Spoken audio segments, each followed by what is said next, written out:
আলহামদুলিল্লাহ।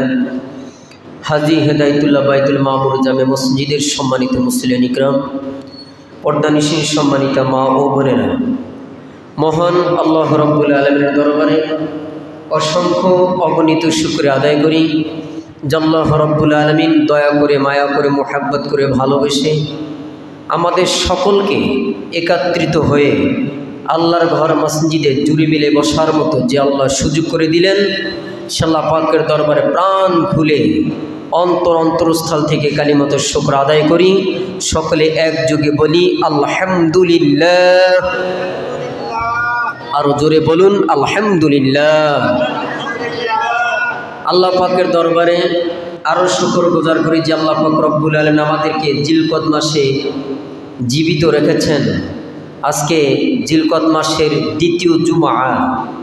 আজকে জিলকদ মাসের 10 তারিখ, মে মাসের 9 তারিখ, বৈশাখ মাসের 26 তারিখ, তিনটি মাসের আমরা তারিখ জেনে নিলাম। আলহামদুলিল্লাহ। সম্মানিত ভাইয়েরা, এই জিলকদ মাস জিলহজ মাসের পূর্বের মাসটির নামই হচ্ছে জিলকদ মাস। এই মাসে আমাদের সকলকে কোরবানির প্রস্তুতি গ্রহণ করার মতো যেন তৌফিক দান করছিলেন, আমিন। সম্মানিত ভাইয়েরা, আল্লাহ পাক রব্বুল আলামিন যুগে যুগে নবী রাসূল প্রেরণ করেছেন, পাঠিয়েছেন একমাত্র কালিমার দাওয়াত দেওয়ার জন্য, পথ ভোলা মানুষকে পথের সন্ধান দেওয়ার জন্য। আল্লাহ পাক রব্বুল আলামিন যুগে যুগে নবী রাসূল পাঠিয়েছেন যে পথ ভোলা মানুষকে পথের সন্ধান দেওয়া, দাওয়াত দেওয়া।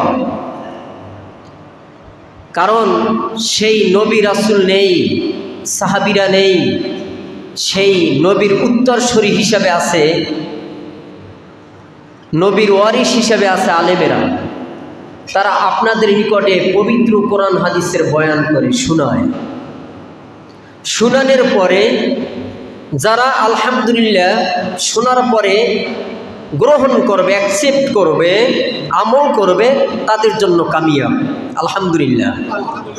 আর যারা শুনবে, এক কান দিয়ে শুনবে আর এক কান দিয়ে সরে যাবে, তাদের জন্য না কামিয়াব, তাদের জন্য কোনো ফয়সালা নেই। ফয়সালা আল্লাহ তাআলা কি করবেন সেটা আল্লাহ তাআলা ভালো জানেন। কারণ দাওয়াত দেওয়া হইতেছে, সেই দাওয়াত নবী থেকে শুরু করে কিয়ামতের আগ পর্যন্ত কোরআন হাদিসের বয়ান চলবে।